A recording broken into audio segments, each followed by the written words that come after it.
There is no difference. What? So there is no. We should know what are the difference at least. Is there any movement?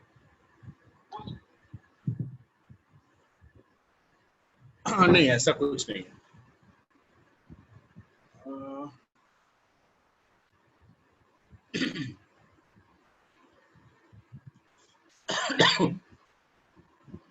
Okay, I'm leaving this.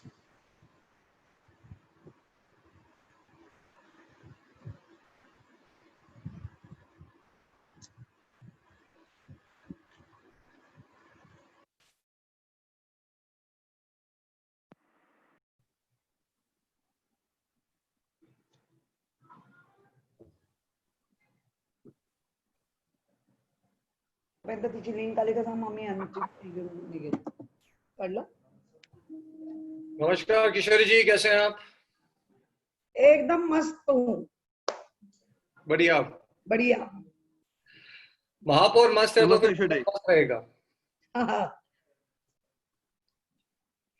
जरा बची please.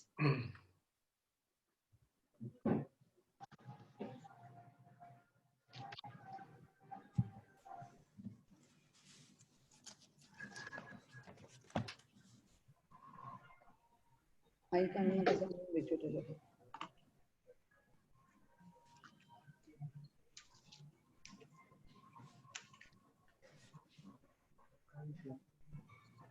मुंबईचे Covid योद्धा.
Good afternoon and a warm welcome from to all of you from.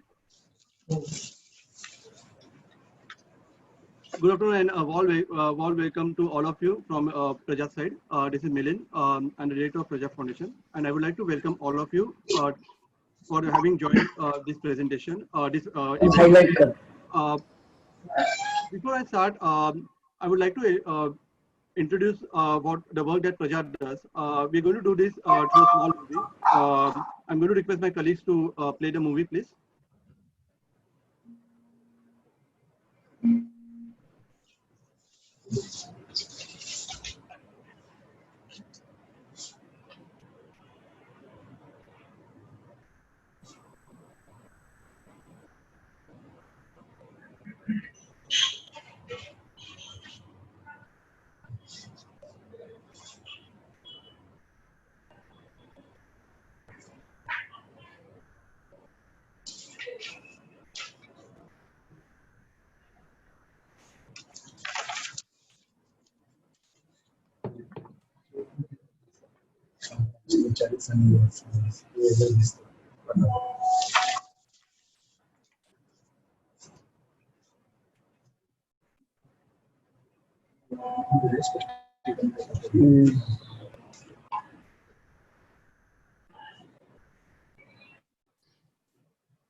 Well, I'm sorry.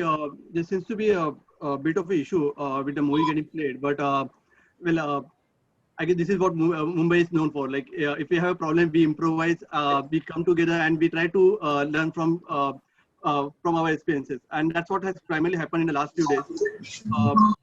For the last 4 months, when we had the entire country and the world which has been suffering from the COVID crisis, we have seen it impacting different parts of the world. But the way Mumbai has reacted, it has again showed that we have a very good resilience. We have a great community feeling, and in fact, Praja has been working the last 20 odd years to build a community, to build a resilience, to build a governance structures in the city. We are partnered in that, and we've been able to been very lucky to have the support of all of you who have joined us. Maybe the municipal corporation, the elected representatives, citizens of Mumbai, business leaders, professionals, a lot of youth. A lot of you have made Praja and the work that we do much more relevant in this day and age. And we wanted to kind of take the story ahead and see how various Mumbaikars from various walks of life have come together to contribute to the city. And towards that, we are trying to celebrate this week, the entire week, as Praja for Mumbai, people for Mumbai, how they are kind of come together. To kickstart the events, the first webinar that we had today is called Sage Mumbaikar, COVID Warriors. And that's why we are trying to bring in a very interesting panel of eminent citizens who are actually been at the forefront of this war. I'm going to, I would like to welcome our first panelist, Kishori, who is the mayor of Mumbai. She has been a municipal councillor for many years, and over the last few months, as the mayor of Mumbai, we have seen how she be at the forefront of the effort that the citizens have put together, and she has put together as the leader of the corporation and the city. The second panel that I would like to welcome on is Amit Chandra. Amit heads Bain Capital in the country. He serves on many for-profit and non-profit boards, and probably he's more known not just for his business and his professional career, but also for the philanthropy work that he has done. Amit, his wife Archana and Anuj run a foundation, Ethiraj Chandra Foundation, which has been one of the leading philanthropy foundation and effort in the city for the last few months, particularly. The second panelist that we had today with us is Govindraj Ethiraj. Govind is a very eminent and media and journalist personality. He has a couple of decades of experience and is the founder of Boom and IndiaSpend. And the work that they do on data journalism is very interesting and path-breaking. The last panelist that we have is Shishi Joshi. Runs a very interesting organization, Project Mumbai, and has been on the is a journalist, or rather was a journalist for a few decades, and then has been on the civic activism and civic space for the last last decade plus. And I think what his work is the tagline of Project Mumbai. Mumbai ke liye kuch bhi karega, and definitely Shishir really stands by that. And to bring this panel discussion together, we need to of course have a very eminent moderator. So we have Vivek with us, Vivek Asrani. Vivek heads Kaymo. But I'm going to introduce Vivek's work that he started doing right from his college days when he got involved into civic activism, and that has continued through his professional journey as well. He serves on many boards, but one of the boards that he serves on is Moral Rearmament, a Gandhian organization, also known as Initiative of Change, with headquarters in Switzerland and in Panchgani in Maharashtra. He gets called upon to talk about corporate governance, ethical governance, and which is a very relevant topic given to this situation. Vivek, the floor is all yours. Thank you. Thanks, Milind, for that very kind introduction to all the panelists as well. Namaskar. Welcome to everyone to the first webinar. This webinar, आज का ये जो webinar है, we are here to recognize, appreciate the work that has been done by all constituencies, चाहे वो government हो, corporates हो, कि जो आम जनता है, उनका जो भाग रहा है इसमें, हम we are here to really understand, recognize, but also draw the learnings and insights through this unprecedented situation that we have. A lot of people, when they attend webinars like this and talks, they say, you know, what is going to come out of this? And I'm just reminded of when the Secretary General was once asked what is his most difficult job. He said, my most difficult job is to get the Japanese to start speaking and the Indians to stop speaking. So we're very good as a nation in speaking a lot, saying a lot of things. But this webinar is, yes, of course, there will be discussion, but we're hoping that this is going to be a stepping stone for a foundation for change, because what we will draw out of this webinar is going to be a starting point for meaningful change that we will hopefully bring about. Kishori ji, all right, Am's on the phone, but the moment she's off the phone, we'll kick off the first discussion with her. All right, just to all the participants who are here, if you have a question, you have a comment, you're free to put it in the chat box. I don't promise you all the questions will get addressed. We'll try our level best. And there's a special prize for the best question of the day. So if we can, yeah, and of course, we will be weaving this more as a conversation amongst all the participants, amongst all the panelists, and we will get right down to the first question. In fact, let's do this since Kishori ji is a bit tied up on the phone. Shishir, let me come straight to you and get you to kickstart this webinar. You are spearheading and part of getting a lot of the citizens involved. What has been your learning and insight through this entire experience, looking at it from the citizens' point of view? Vivek, lots of insights. One, if I could put it very simply, that none of us were prepared for the kind of pandemic that faced us. And yet, while I think Milan spoke in the early part that Mumbai does rise up to the occasion, but one important insight I've learned is everybody is willing to help. And we managed to get a large number of people to support, pick up ideas. We at Project Mumbai understood pain points of people, but if one simple or two simple insights I would say from the positive point is, yes, there is a good bone in everyone. People of Mumbai, I'm not getting to the cliched, it's a resilient city and people rise, etc. But everybody is willing to help. And the best help that you can get is from your neighbor. And that's something which I felt came up to the fore time and again. People needed help. They didn't need to look for, they did have options, of course, but the best help came in was from their immediate neighbor. And the city has really risen to that occasion.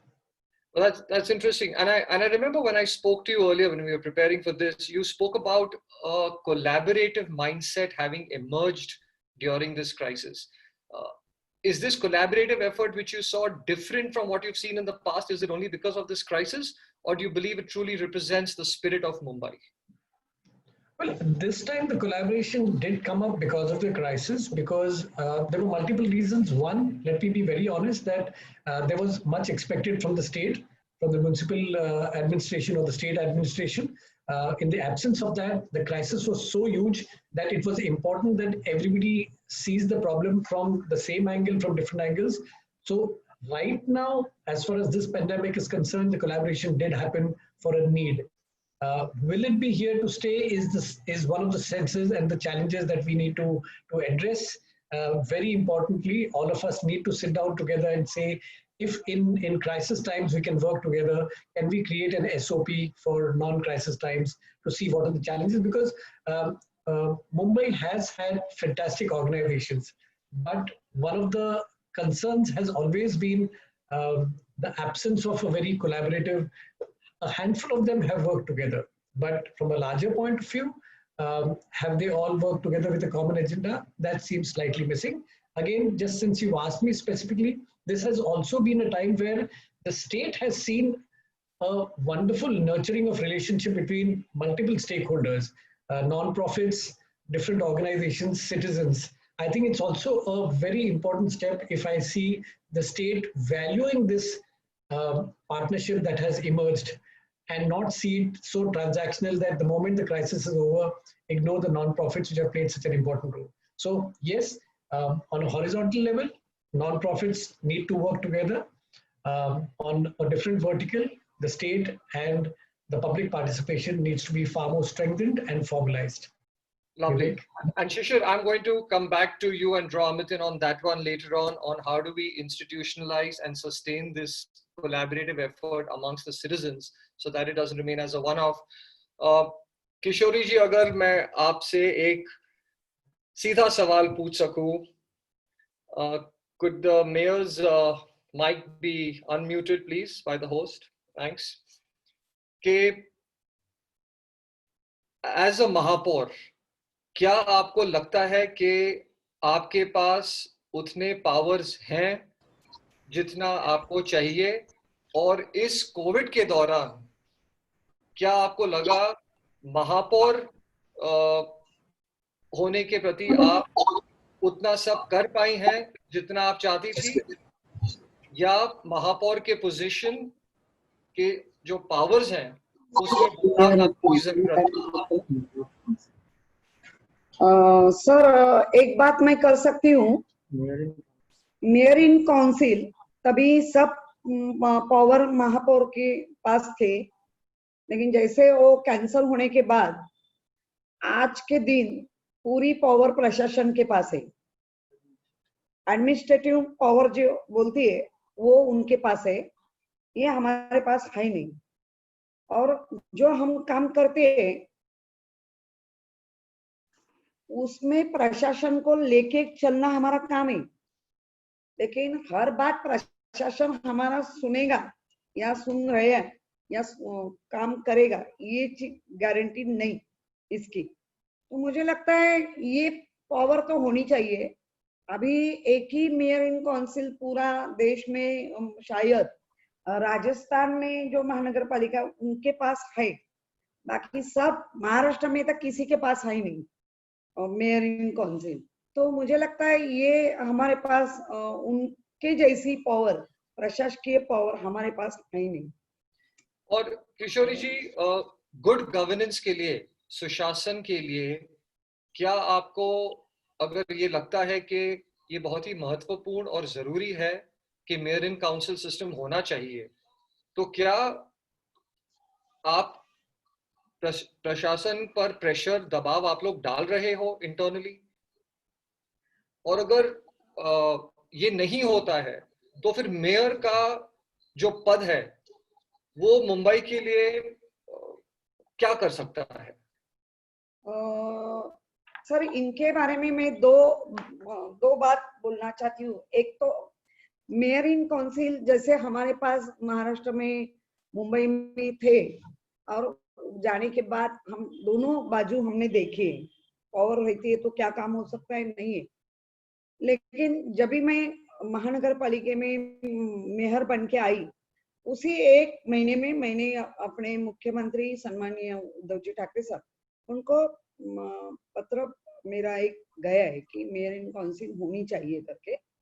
लेकिन बात ऐसी है कि हर time जो reservation आते हैं या बाकी चेंजेस होते हैं, तो बहुत के बार ऐसा देखा भी गया है कि उसका मिसयूज भी हुआ है, मीन समझ में नहीं आया और ये हुआ वो हुआ।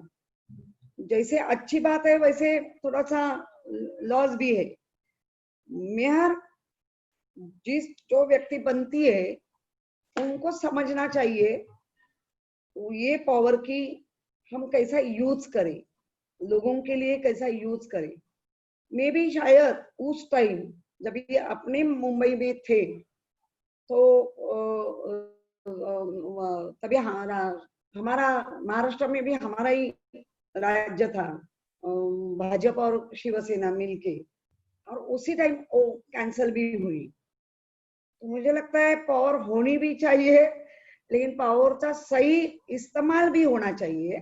तो बहुत से टाइम सही इस्तेमाल नहीं होता है तो गलत भी मैसेज जा सकते हैं।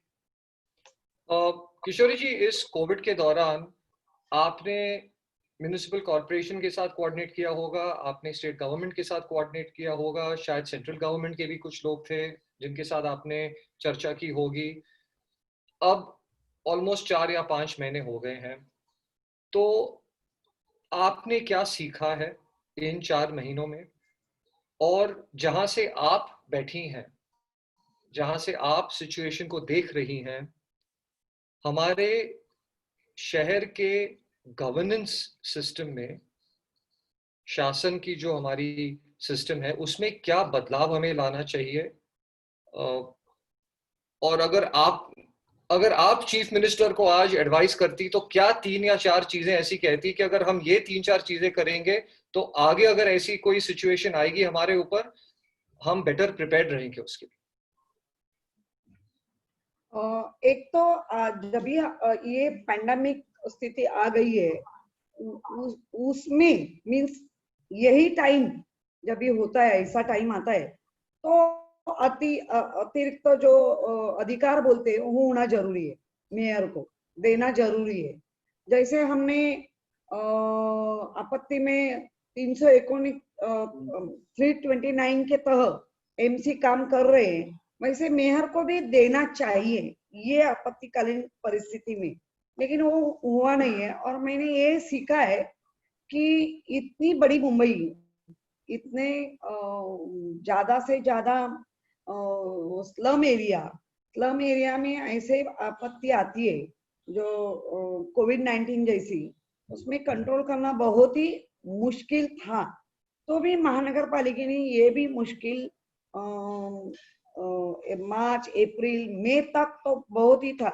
उसके बाद आस्ते आस्ते हम भी सीख गए, और WHO की या ICMR की जो गाइडलाइन आई हमारे पास, वैसे वैसे सुधार करते गए, और मुंबई के लोगों ने सबने अच्छी हमारे साथ साथ दी।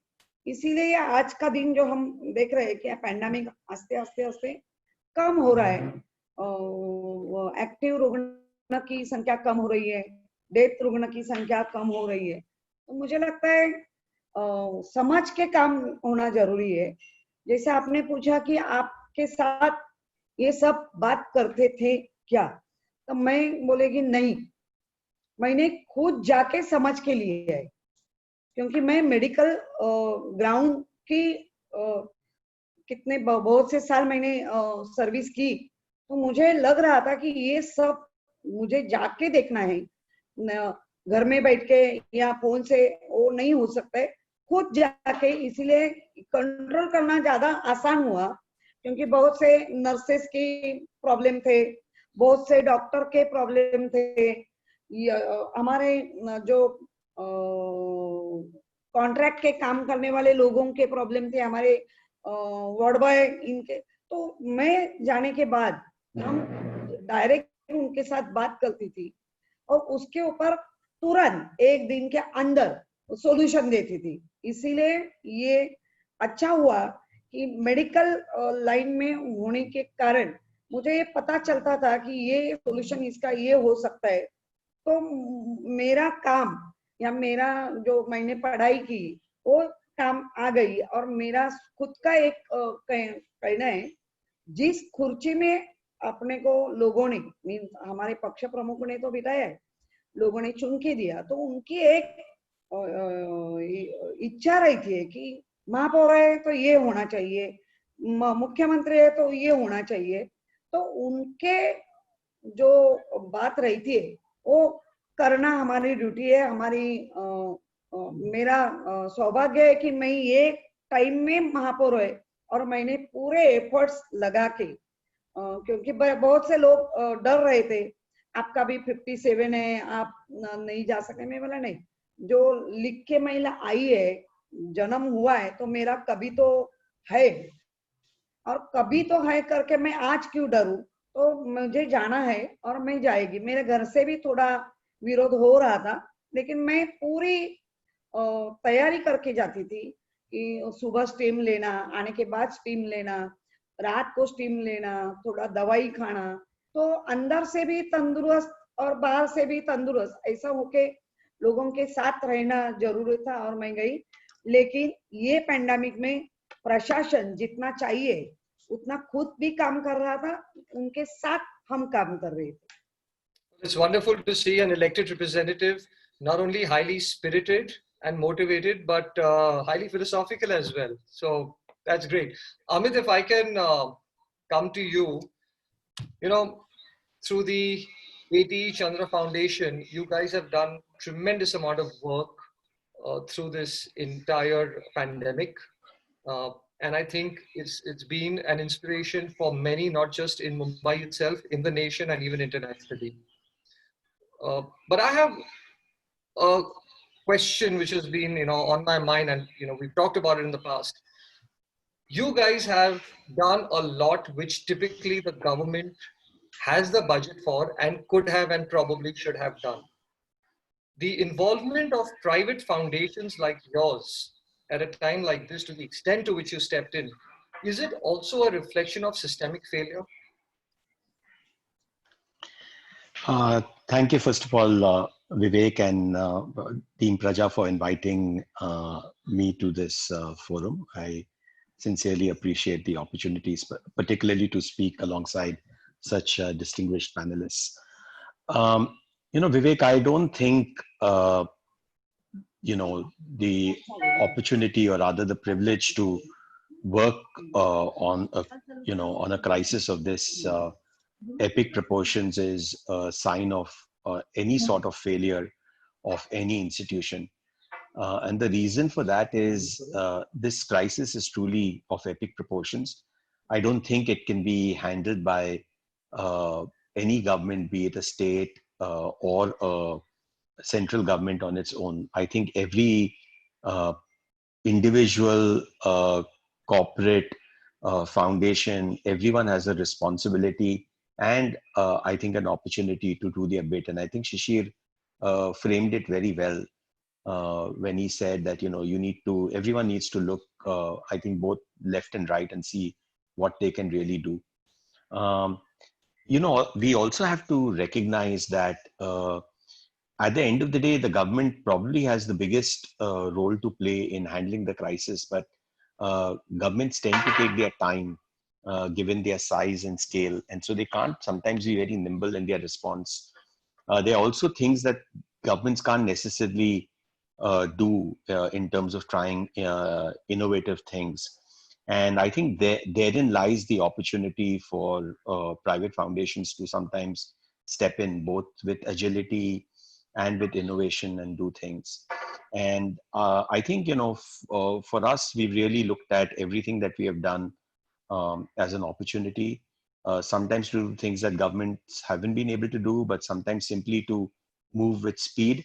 But a lot of things that we have done have been in partnership with both the BMC, the state, and with central government organizations. And always we worked very closely with NGOs, including with Shishir's organization, with Praja, and with maybe 35, 40 other NGOs across Maharashtra and in some cases other states. I don't think it's a sign of failure of institutions. Interesting. You have reached out to millions of migrant laborers, and I think we've all felt very strongly and deeply for them. What have been some of your learnings and insights through that experience? If you can share with us not only briefly what you did, but what have you learned from that, and what would your advice be going forward? Because they're going to come back to find jobs in Bombay. Some of them may, some of them may not, but by and large, I think they will come back, right? Yeah. Yeah, unsurprisingly, my insights, the work we have done, I would say, has been in 4 buckets, Vivek. Unsurprisingly, the first set of things that we did was involved feeding programs. We worked very extensively on running feeding programs in the containment zones. We ran one of the largest feeding programs, where we supplied around 10 million meals in the slums right when the disease was peaking. And that was the first set of interventions that we did. Praja was a key part of that. The second set of things that we did involved a whole bunch of health interventions, including getting hospitals equipped. We are currently working with BMC on setting up what will be one of the largest ICU bedded facilities in Mumbai. The third thing that we did in parallel was actually helping migrants get home safely. And the fourth set of things that we've been involved with has been actually investing in generating research data and insights, including the seroprevalence study, for example, is one such thing that we've been involved with. So there have been 4 different things. I would say in all of these, there are 4 things that we have learned. And unsurprisingly, I think I'm going to not sound original. Many of them are common to what Shishir outlined. I think first and foremost, there is no substitute to long-term planning. The fault lines that COVID has exposed clearly show us that we as a nation, whether it is at the city level or it is at the state level or it is the country level, need to do a much better job at thinking about long-term issues. In fact, every rupee spent on better long-term planning will save us a multiple over the longer term. If we would have invested more in creating toilets in Dharavi and in M ward, we would have controlled the disease much better, and we would have actually saved the city's economy, hundreds of rupees. And that's the fact. If we would have spent a lot more on our urban design issues, we would have actually saved the economy of this country a lot more. And that's not an issue of the last 1 year or 2 years or 5 years. It's actually decades of neglect. That actually the Swachh Bharat campaign actually has been one of the best investments in contributing to national hygiene. So there is no substitute to long-term planning across verticals in this country. The second I would say is, again, picking on something that Shishir talked about.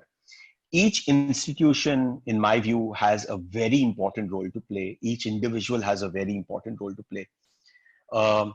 In this pandemic, government institutions have actually played a critical role. All of us love to criticize the government, but the fact that we sitting in Mumbai have received water every day, our garbage has been lifted every day, we've not had a law and order issue despite a crisis of epic proportions. We have the police to thank for, we have our sanitation workers to thank for, we have our water workers to thank for, we have the Mumbai, the BMC to really thank for. But who has lost their lives in all of this? It is all people working in all of this. And of course, it's all the doctors, nurses, and ward boys in our public health institutional setup, which has borne the brunt of this crisis. So that segment of our institutional setup has a lot that our society has to be grateful for.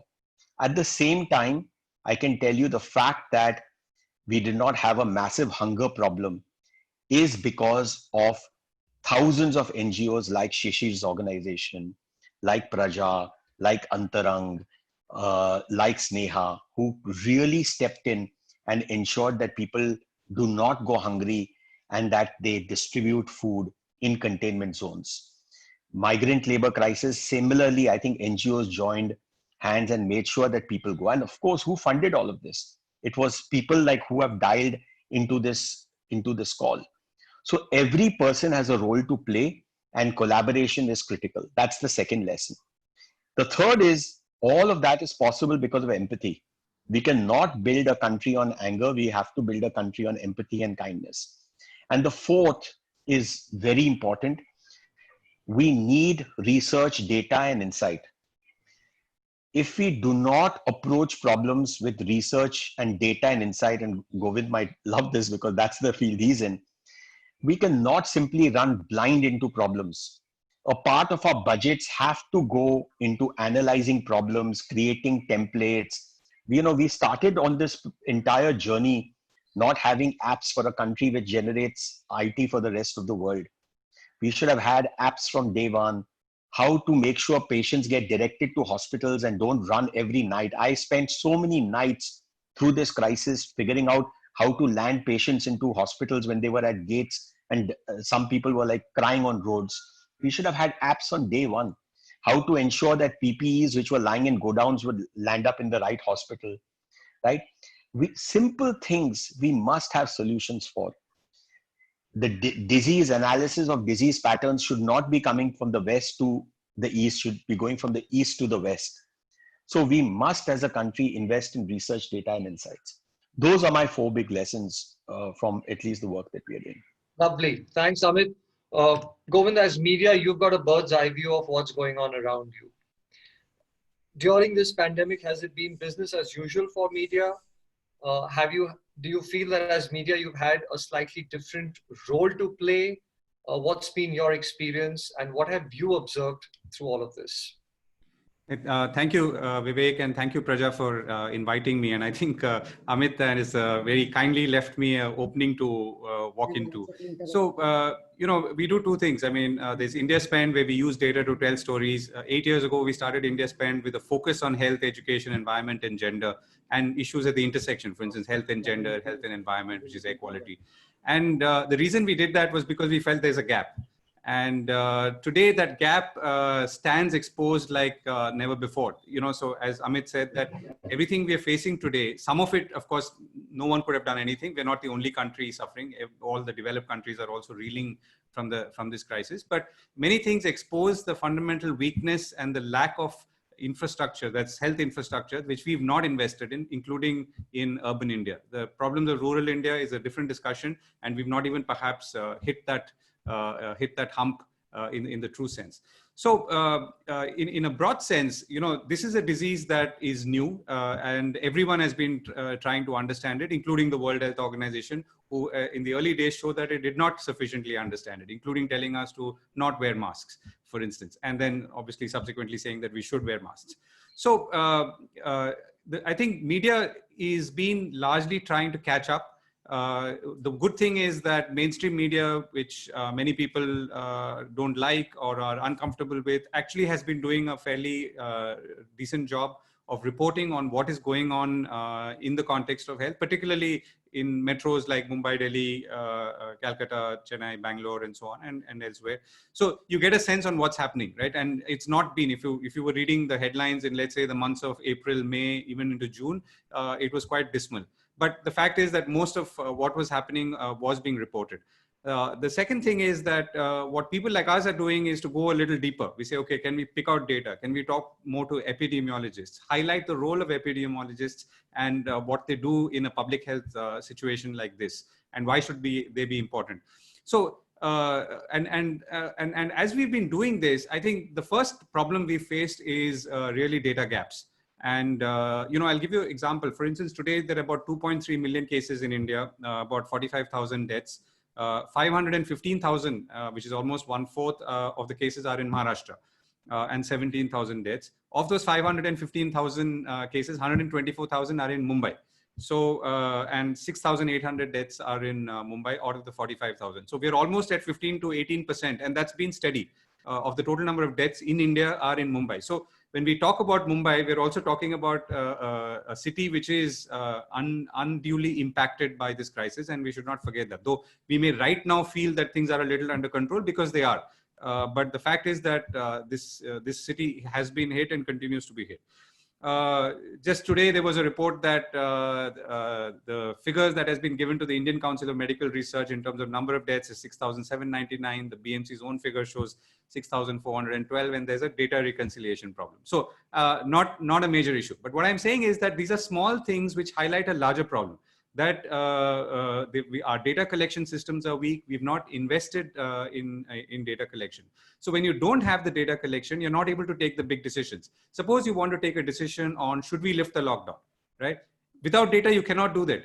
Without mathematical modeling, as bizarre as it may sound, you cannot do it, because how do you know whether the disease is going to progress or not? How do I know whether if so many people start moving from Borivali to Bandra and Bandra to Churchgate, what is going to happen? I mean, that is a doctor has no role there actually, you know. So it's either a combination of an economist, a mathematical modeler, and an epidemiologist who will tell you what to do. So, and they need data. If they don't have data, there's no way they can take the decision. So I think therefore the data itself becomes critical, and therefore all of us should think about it and ask for it.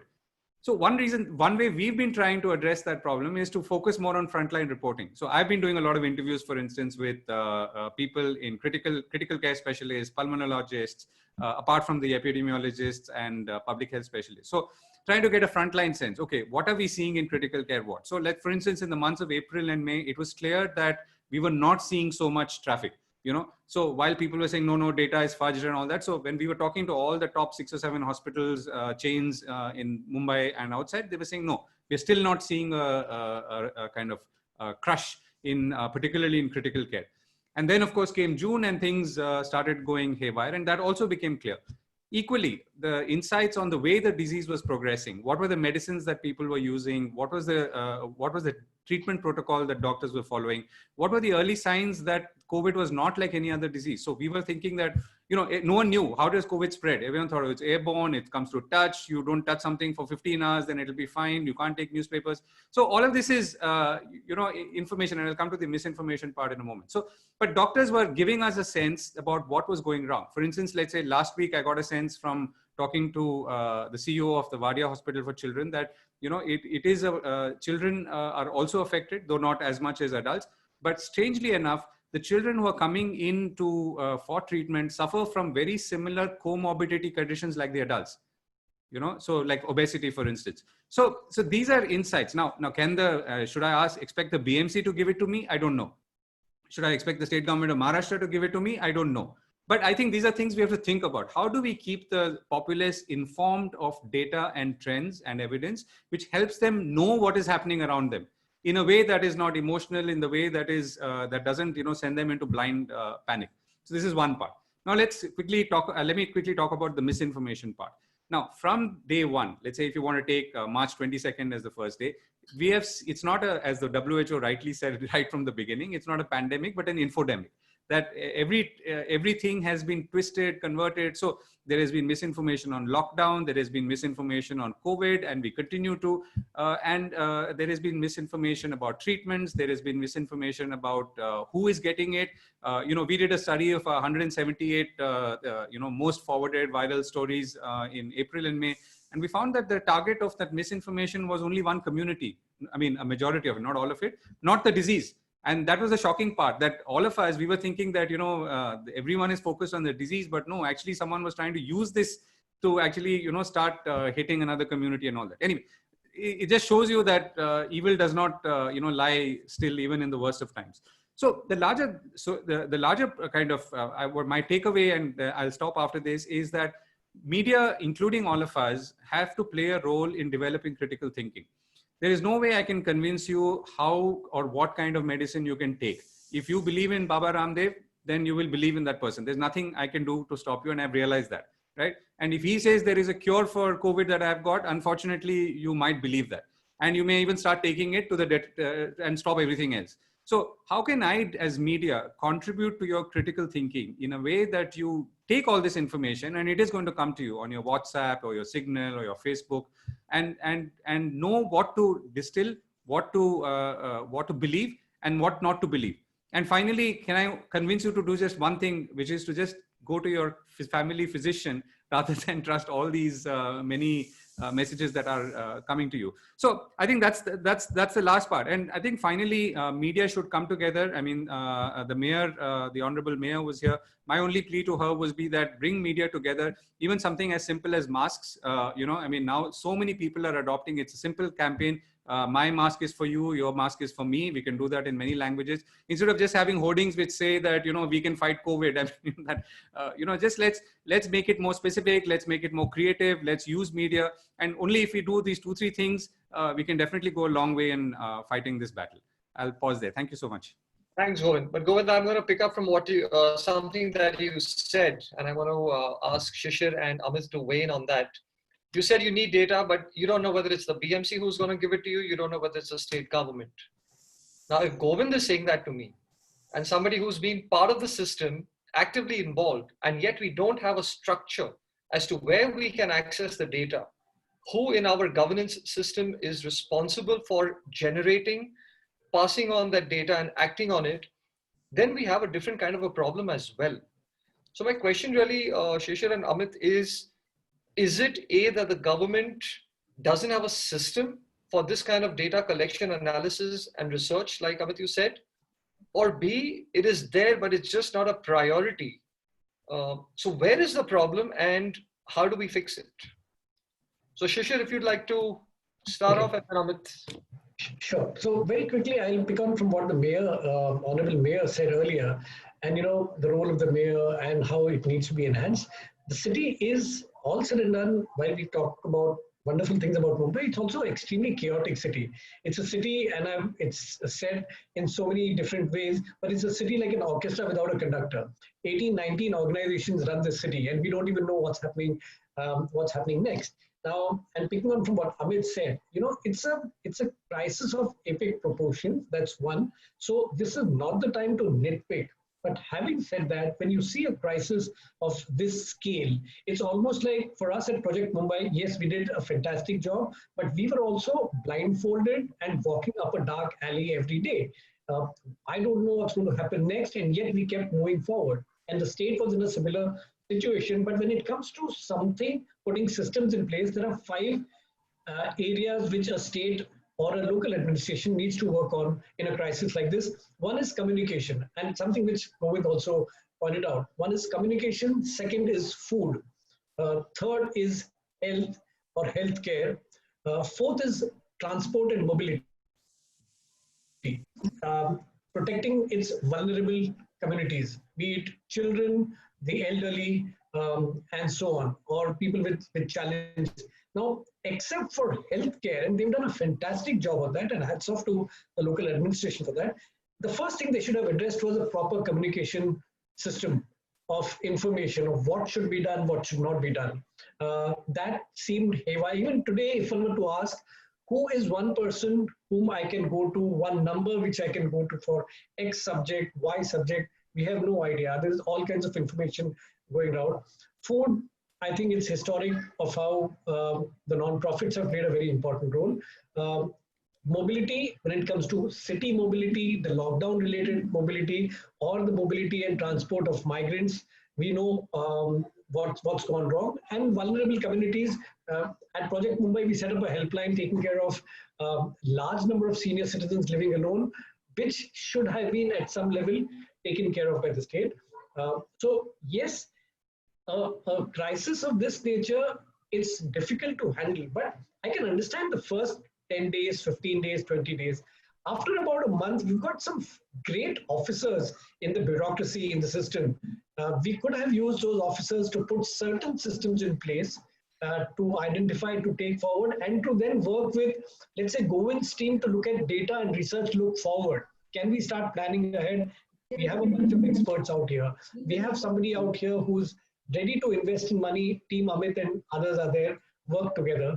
And then we have so many other systemic issues that can be sorted out on health infrastructure. Can we look at it from that point of view? So the process does need to be cleaned out a bit. This is the time when these cracks have got exposed. I hope we learn from them. I think Amit, your experience will come in here. Yeah, Amit, before I come to you, I'm just going to draw in the mayor for a minute. किशोर जी, सवाल ये है कि तीनों panelist कह रहे हैं कि जो डेटा है वो सही तरीके में, सही समय पर नहीं मिल रही थी, और ये जो पैंडेमिक है उसे हैंडल करने के लिए डेटा का होना बहुत महत्वपूर्ण है। तो प्रश्न ये है कि ऐसा क्यों है, क्योंकि डेटा तो ना लेफ्ट है ना राइट है, उसकी कोई आइडियोलॉजी नहीं होती है, वो तो सिंपल फैक्ट्स है। तो ये सिचुएशन क्यों है और इसके बारे में आप क्या कर सकती हैं एज अ मेयर? सर मैं क्षमा चाहती हूँ, 10 मिनट के लिए मैं थोड़ा सा गई थी और मैं यही चैनल वाले भी यही पूछने के लिए मेरे पास आए थे, तो मैंने अभी भी हाथ में लिया है वो डेटा। मीन्स पहले जैसे मार्च महीने से आने के बाद जो हमने टेस्टिंग चालू की थी, वो तो 4-4 दिन 5-5 दिन उसका रिपोर्ट ही नहीं आ रहा था। उसके बाद आस्ते आस्ते उसका अवरली कम होते गए, लेकिन आज के दिन जो हम डेटा चाहते हैं, आप लोग चाहते हैं कि सही होना चाहिए, जो हमारा ये डेटा ऐसा रहता है जो वार्ड वाइज दिया जाता है।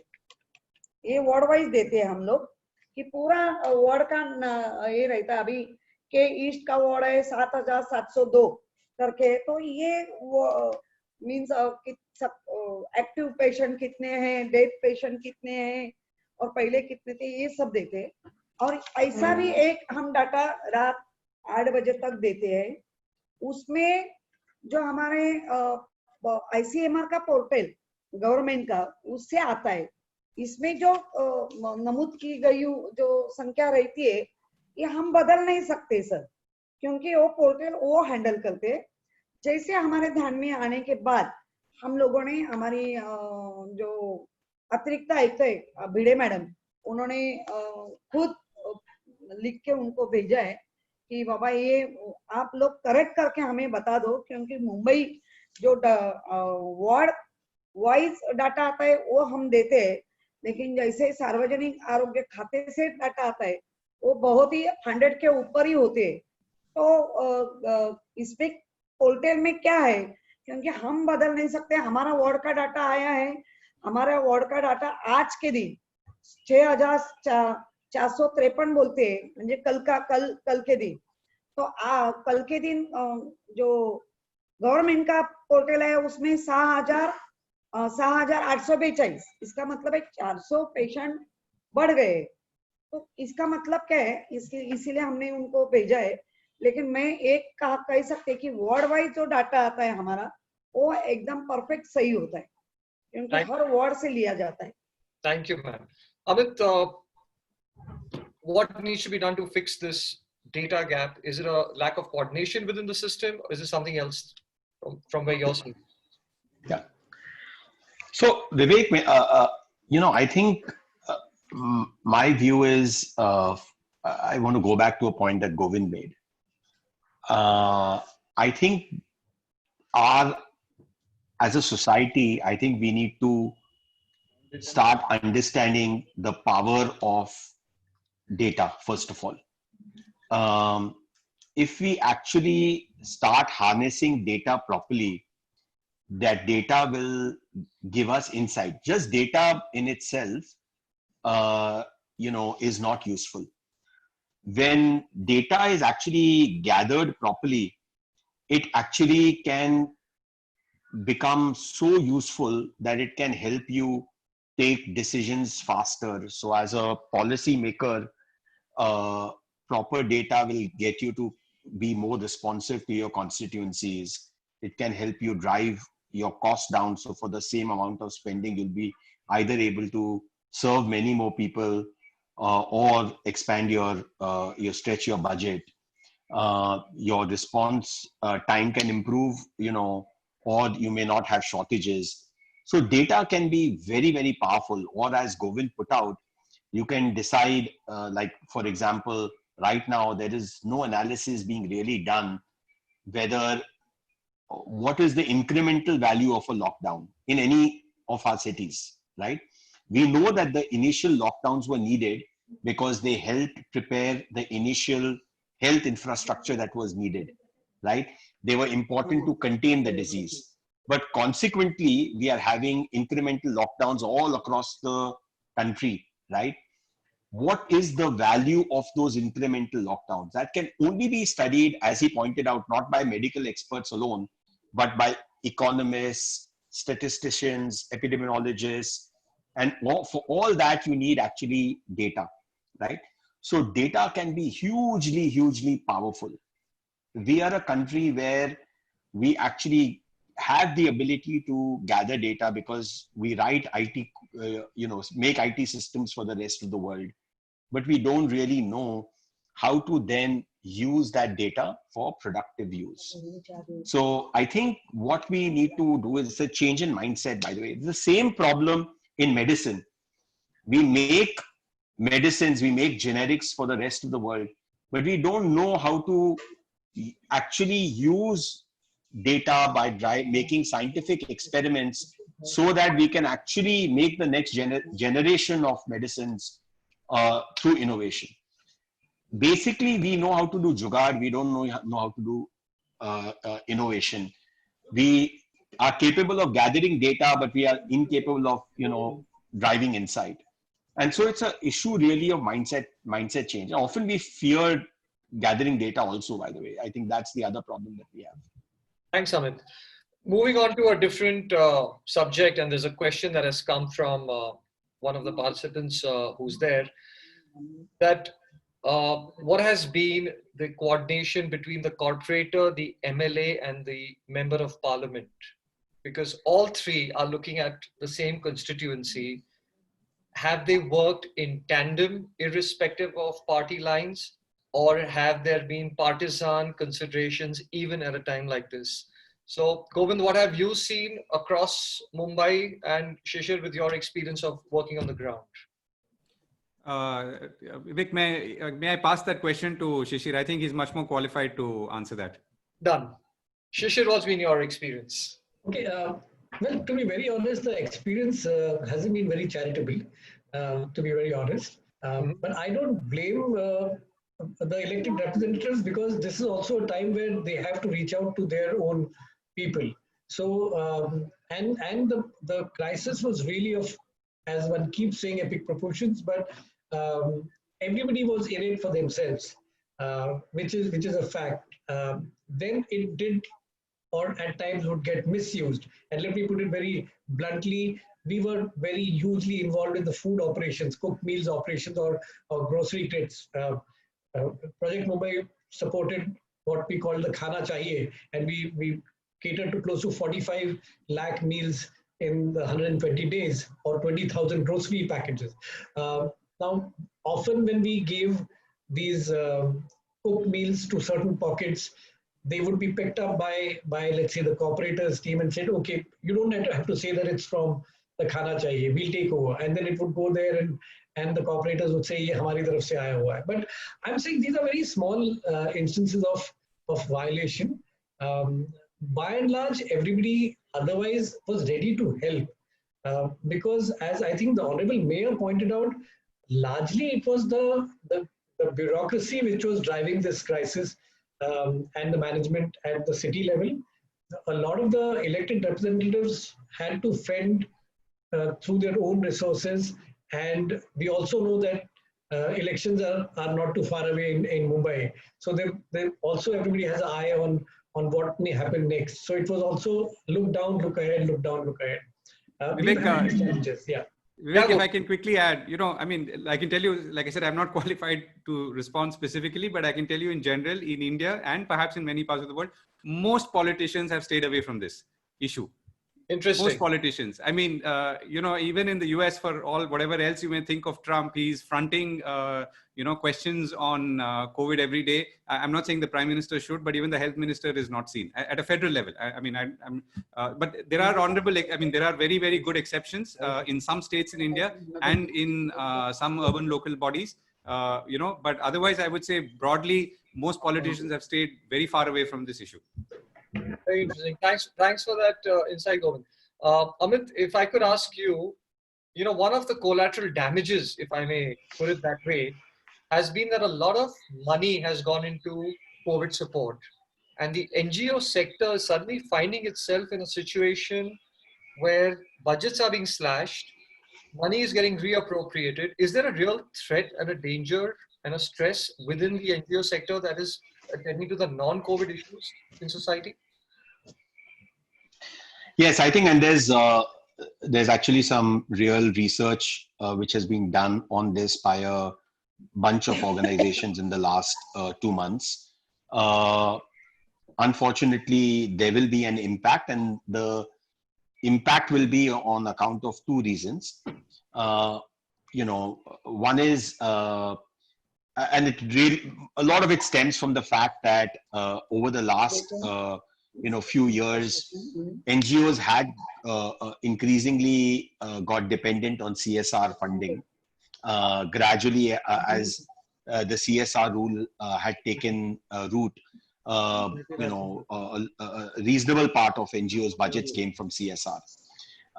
And essentially what has happened is that some part of this year's CSR budget as a spillover will basically go towards COVID relief work. Naturally so, everyone feels compelled for that. The second thing is that there will obviously be a dip in profitability of many organizations.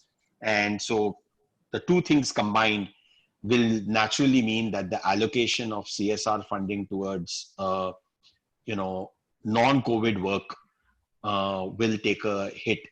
This is then manifesting itself in a cut in, social spending across many NGOs. And we are seeing a lot of actions being taken, program cuts, people cuts in many NGOs. And so this is going to be one of the collateral damages. The same thing that we are seeing in the corporate sector, we are actually seeing, play out in the social sector as well. We're going to see some serious damage, Vivek, and NGOs, as we know, do play a very important role, often completely in collaboration with the government, including in aspirational districts, working hand in hand with the government in areas like education, tribal welfare, agriculture, and this is going to be a setback for social development. Understood. Kishori ji, सब panelist ने कहा कि जो शासन और नागरिक के बीच में भागीदारी रही है, पार्टनरशिप जो रही है, पिछले 4-5 महीने में बहुत अच्छी रही है.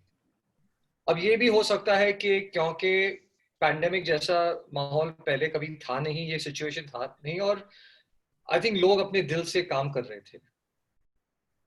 सवाल ये है, and Shishir, I'd like you to weigh in as well, आप दोनों के लिए ये है कि क्या ये भागीदारी रहेगी? हाँ कहने को तो आसान है, लेकिन सच में रहेगी क्या?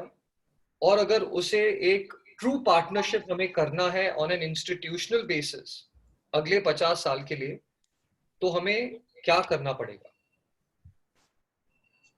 सर, ये कोविड-19 आने के बाद एक तो पक्का तय हुआ है कि जैसे हमारा एक मेरिट सनदी अधिकारी, सिलेक्टेड मीन्स प्रशासन, और इलेक्टेड मीन्स हम लोग, ये जो त्रिकोण बनता है वो सही ढंग से आज काम कर रहे हैं.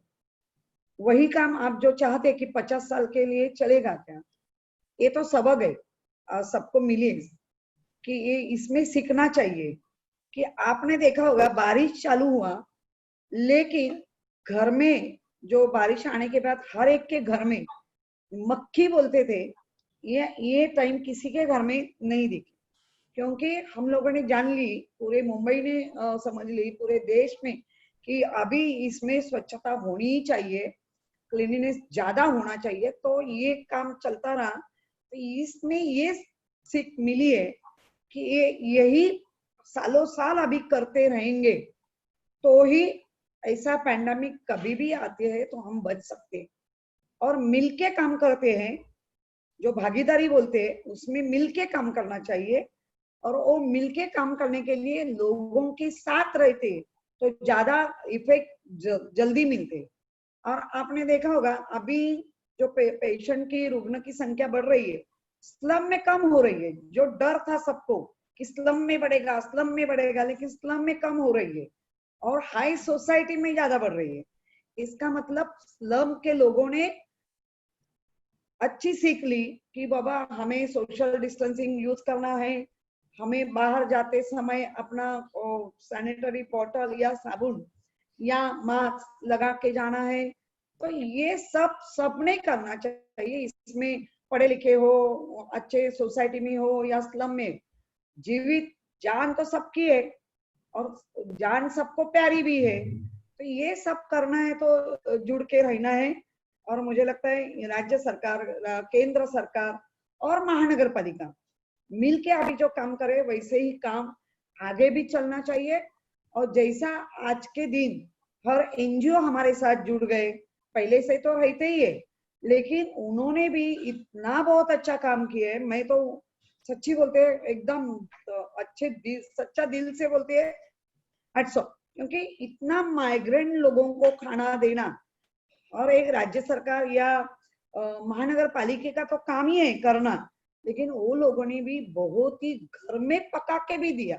इसका मतलब है आज के दिन भी जो मराठी में कहावत आहे की माणूस की जिवंत आहे, माणूस की माणसं एकमेकांना ओळखायला लागली, ये जरूरी है। और ये पैंडेमिक में एक बहुत ही अच्छा सबने सीख लिए कि बाबा बाहर का नहीं खाना है, खुला नहीं खाना है, और घर का ही खाना है, गरम खाना है। और जो हमारे आपण मराठीमध्ये आजीबाईचा बटवा त्यालाही महत्व आलं। गरम गरम म्हणजे ज्या जुन्या औषधांना किंमत नव्हती त्याला किंमत यायला लागली। आपण हळदीला फक्त नावापुरती वापरत होतो, ती हळद किती इम्पॉर्टंट है ते आपल्याला कळालं। नहीं, इसका मतलब है बहुत ही अच्छी सीख मिली है और ये सीख आगे भी होना चाहिए। हमारे बच्चे लोग को अभी समझ में आ रहा है नहीं नहीं नहीं गंदगी नहीं करनी है, हाथ धो, मास्क लगाओ। तो ये जो संस्कार कोविड-19 ने दिया, भूल गए थे बीच में, ये अभी संस्कार आगे भी चलते रहेंगे।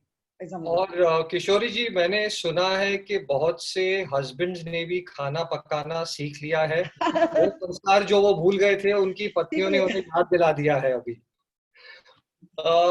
लेकिन शिशिर जी, मैं आपसे पूछूंगा कि ये जो भागीदारी है जो एक अच्छी तरीके से चल रही है शासन और नागरिकों के बीच में, between the government and the NGOs, क्या आपको लगता है कि ये रहेगा कि जब कोविड चले जाएगा, जैसे किशोरी जी ने कहा, हम ये सबक भी भूल जाएंगे? मैं एक बात मराठी में कहना चाहूंगा, जो किशोरी जी ने कहा, जो माणुसकी आहे त्याबरोबर शेजार धर्म पण परत सुरू झालेला आहे।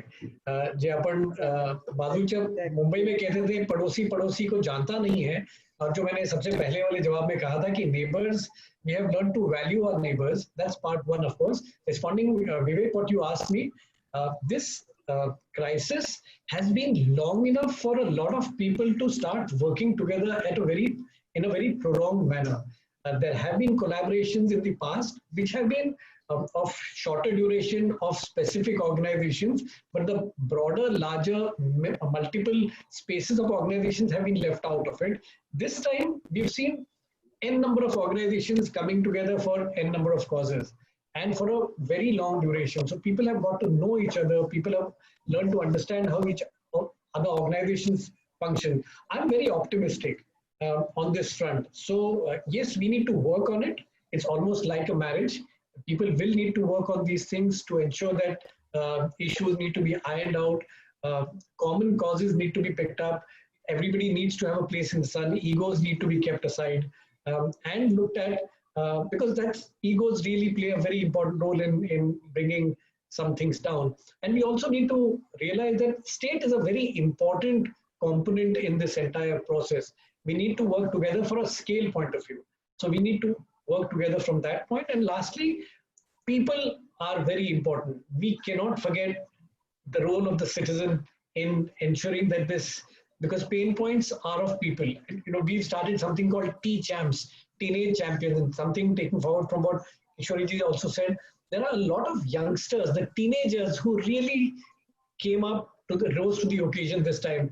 At least a dozen of them created crowdfunding opportunities with Project Mumbai for something as sanitary pads for the underprivileged, or food for the migrants, and so on and so forth. They all raised a lot of money. So the passion that the youngsters have, I think we need to reinstill this volunteerism for the city, and that can help join organizations together. So yes, I'm optimistic and I'm going to work towards it. And Govind, if I can pull you in over here, Kishori ji ne kaha ke bhagidari honi chahiye. Shishir is echoing the same sentiment. I don't think anybody over here disagrees on that.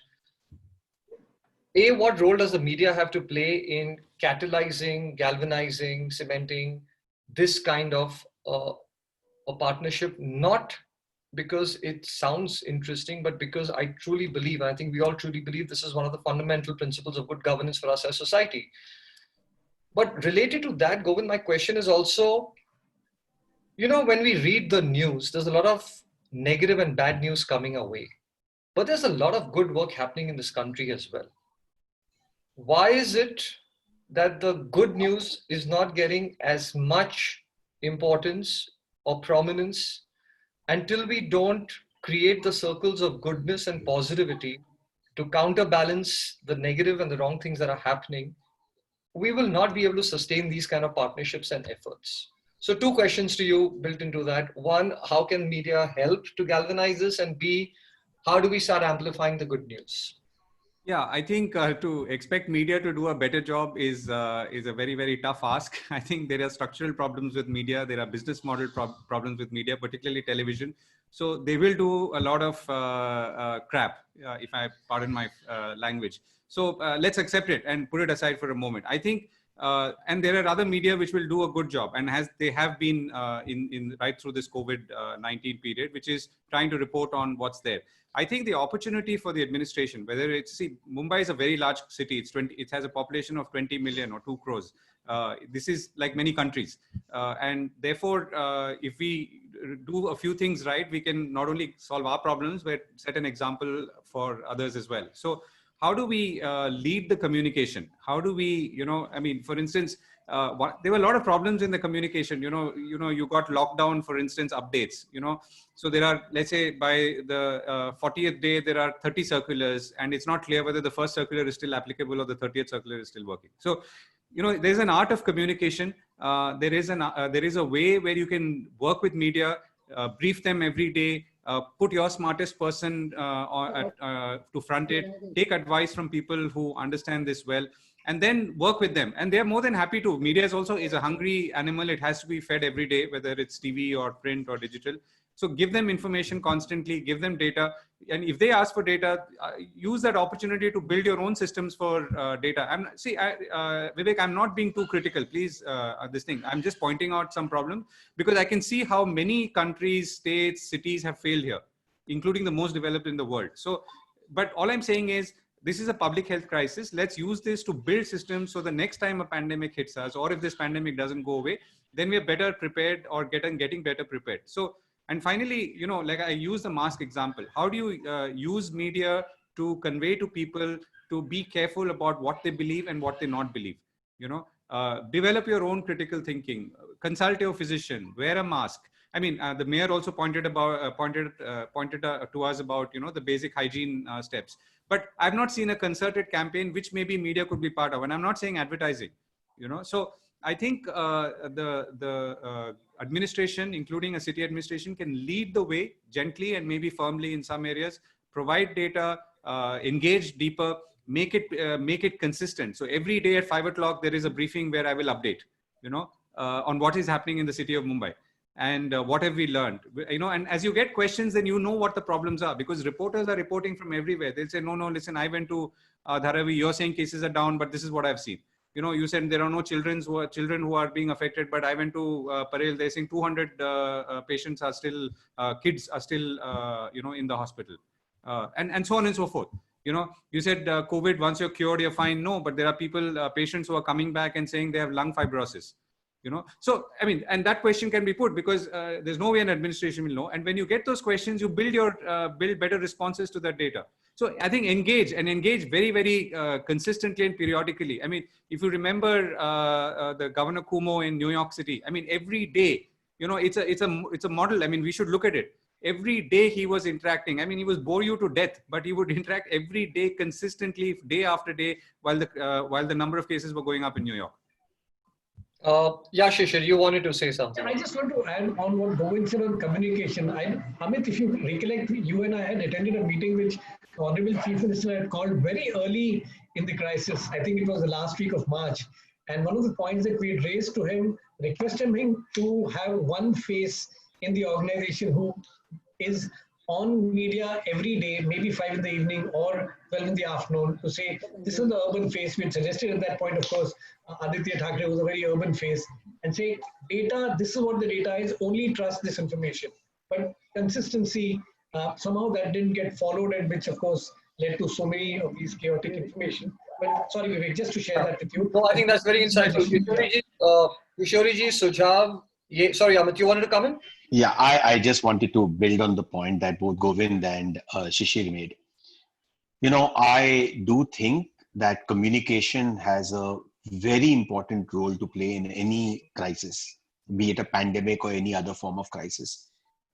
I completely understand that, and I've seen personally, given that we were involved in helping the government in dealing with the crisis, that the officers of the government have done an incredible job in handling this, and the kind of pressure that they have gone through, I mean, is just amazing. They've, you know, people would not sleep at night, and while all of us would be in our houses, they would be out in the field, like Kishori ji talked about, you know, taking a lot of personal risk to their lives.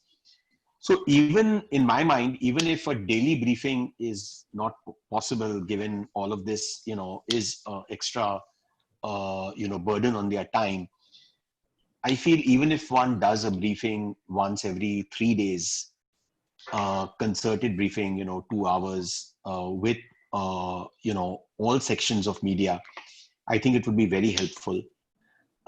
Importantly, in all of this, I think the problem that I noticed with the media is that, you see, the media goes on a wild goose chase, and depending on their leaning, they're either leaning pro-government or anti-government, they then put out the information that they want. What we really need in a crisis is the good, the bad, but importantly, we need the problem, the solution as well. And I think we do not see enough of that. So we either, depending on who you follow, you only see good news or you only see bad news, and you see no solutions at all. I think it's important for the media also to see its responsibility, and then for the government to make sure that, you know, whoever they're talking to, they highlight in a very, you know, fact kind of way, the facts. People basically take it, they present them for the good and the bad, but they also then look at all of that and responsibly think of what might be the constructive solutions and the way forward, so that ultimately society benefits from this. So like we talked about, if patients are basically dying, which everyone talked about, every newspaper, every TV person said patients are dying. Okay, patients are dying, interview 3 experts and come up with a solution to it. Na? So at least then pressure builds on dealing with a framework for that. So I think that's one point. On masks, I just wanted to make a very quick point. You know, we actually ran the biggest media campaign on masks. It was not visible to people maybe on this call, maybe some people it may have been, because it was a digitally enabled campaign targeted only in the slums. We ran it jointly with the Gates Foundation, where, because you can campaigns and campaigns with precision, but essentially it had 4 million views only in the slums, targeted at masking and hygiene habits, you know, and it's there now on YouTube. It included a video rap song, Stay Home, Stay Safe, with a lot of celebrities. But essentially it was a hit campaign. You can judge from the fact that, you know, for a few 100,000 people staying in Dharavi and a few 100,000 staying in the other slums, to have 4 million views showed us that there was high recall. But we thought it was important. It was done in partnership with BMC. But those are the kind of things that we need to invest in to build health and hygiene, you know, changes in behavior. And if the reason we did it, by the way, between Gates Foundation and us, was one simple thing. If there is one thing which is going to help us go through this pandemic, and vaccine is very far away, there's lots of hope around it, it is actually masking. that's the single biggest thing which is actually which is going to take us through this pandemic. So we decided to overinvest in that. Thanks, Amit. Very insightful. Kishori ji, 40 lakh लोगों ने slums में जो इनका digital campaign है वो देखा और शायद उसी के वजह से उसका एक परिणाम ये रहा है कि slums की जो spread है COVID की वो शायद relatively कम थी compared to जैसे आपने पहले का जो high rise buildings है या दूसरे sections of Bombay हैं. I'm going to just shift gears. हमने काफी चर्चा की है कि सिचुएशन क्या है, किसने क्या किया.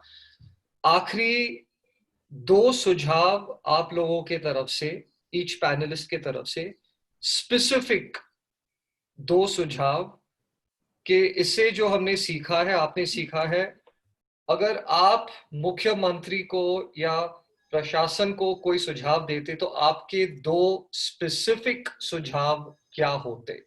What would be your 2 specific recommendations to the government, given all that you've been through? So Shishir, since you gave me the largest smile, I'm going to start with you first.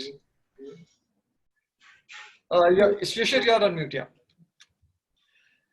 On mute. Yeah. No, you leave that, they'll unmute you directly. Can we? Yeah, Yeah. Go ahead, Shishir.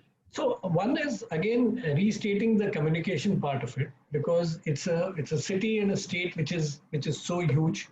So I think it's important to have a proper communication strategy, which is important. And so I'm going to add to that and involve the local organizations into decision making in some form or the other. There was something called the Empowered Committee at one point, which was part of the state government. Similar to that, can we have an empowered committee kind of a structure where we have different citizen organizations also coming in and offering solutions? And this should not be relegated to a part of the city or a South Mumbai. You know, Mumbai has gone huge. We talk of MMR, which has 8 municipal corporations. Can we have good organizations from different parts involved in regular discussions? So collaboration, communication strategy, and an empowered thinking, which could be jointly. And of course, sorry, you asked me to, I'll give you the 4th one, is also precipitate on volunteering among citizens. Can we have a state support on that? Encouragement of building volunteering among people for the community. Lovely. Thanks, Shishir. Govind, what would your thoughts be, advice to the system? Yeah, thanks. Go ahead. So I think the communication part has been mentioned already, and the intensity of communication, constant communication, both ways, I think is very critical. I think the good news somewhere is that media at least has focused on COVID-19. It has beefed up its ability to report on issues of public health, and that's a good thing. I think we can use that to build capacity further. Now, you could say that media organizations should do it themselves, but it's highly unlikely that they will. So my other plea would be, how could, let's say, a BMC work with media journalists who are interested in public health? And believe you me, there are lots more interested in public health and reporting on public health today than ever before. So can you work with them? Can you hold short initiation sessions, take them to areas, show how you work, but in a more structured way, rather than, one journalist calling up from somewhere and all that, and increase the knowledge. We have a lot of learnings. I mean, Dharavi has been now reported all over the world, but I'm sure we have a lot of learnings about how we battle this disease. And let's use that learnings and communicate that well.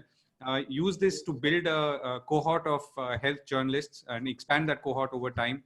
And of course, my earlier plea to use data and contribute to the process of critical thinking. Thanks, Govind.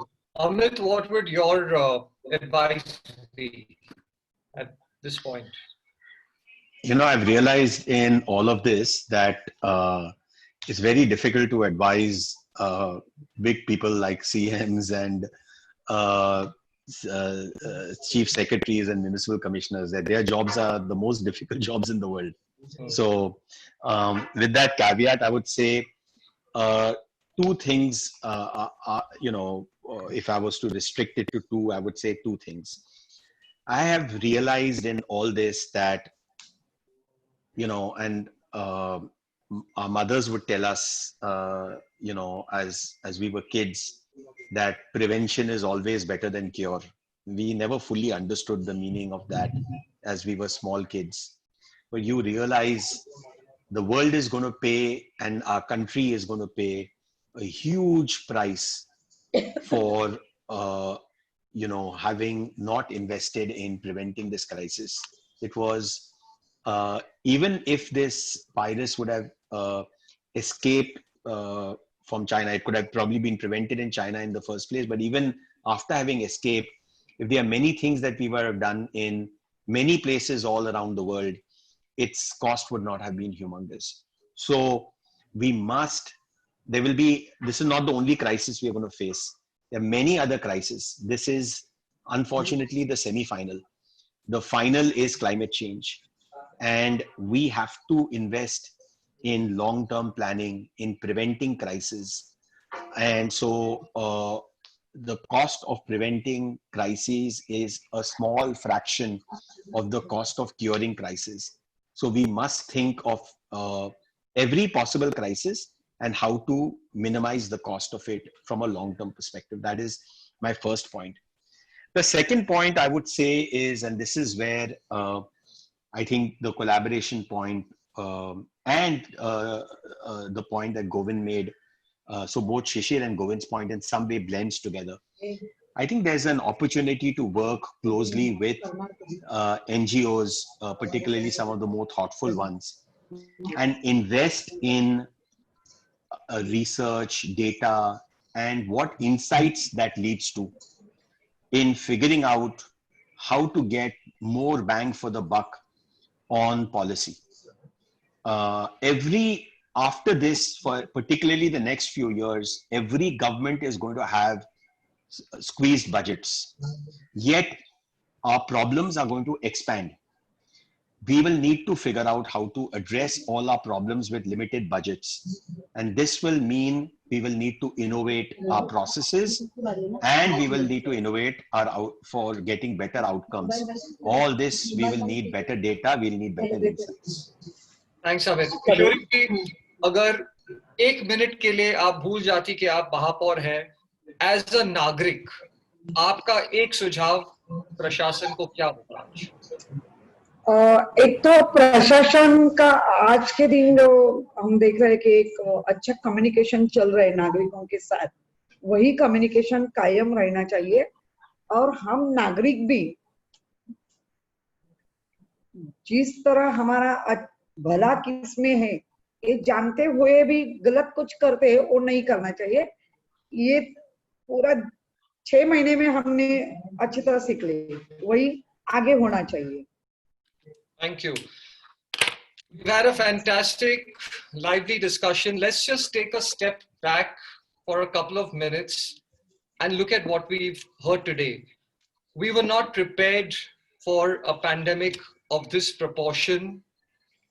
The situation has brought about a very strong partnership and nurtured the relationship between the state and the citizens. The mayor and council is the need of the hour, because having a mayor without the powers and authority doesn't really work for good governance. This epic proportion of a problem is something we've never faced. Everyone needs to play their role. There is no substitute, like Amit said, for long-term planning. If we had only invested in some of our basic infrastructure, like toilets in Dharavi, we might have saved many lives. Issues of urban design are deeply connected to the situation that we are facing. Each institution, whether it be central, state, or the local government, whether it be NGOs or the corporates, each institution and constituency has a role to play. Empathy, not anger, is the paradigm which we need, not only to solve a problem like this, but as a country going forward. The need for research, data, and insight was clearly brought about, and the importance to have data-driven research to help solve problems. We need to invest heavily in health infrastructure. Like Govind reminded us, 18% of the deaths are in Mumbai, and sometimes it feels like it's an orchestra without a conductor. We need to invest in, of course, communication, which even the mayor alluded to, but also help with the food system and the transport system. The power of data was repeated several times. The allocation of CSR for NGOs working in non-COVID areas is going to be under stress. That is something which might lead to other challenges going forward. A suggestion from Shishir was that we must have an empowered committee, and it's not just about South Bombay. The state must also find a way of supporting voluntary effort in Mumbai, given that we are 20 million people. Can the BMC work closely with media in the area of health journalism and certain health journalists, if they are stepping up to the task? Will the government respond? Amit has clearly called out COVID was the semi-finals. Climate change is going to be the finals. Have we learned enough from our experiences? Only time will tell. And finally, prevention, like we all agreed, is better than cure. There is no other substitute for active citizenship. Thank you so much for being there today. Kishori ji, bahut dhanyavad. Amit ji, Govindraj ji, Shishir ji, आप सबका बहुत बहुत धन्यवाद. आपने हमारे साथ समय बिताया, आपने अपने विचार सबके सामने रखे. आपके बहुत आभारी हैं हम. All the participants, thank you very much for spending this time with us, and we look forward to having all of you at the next 3 webinars as well. Everyone, take care and stay safe. Bye.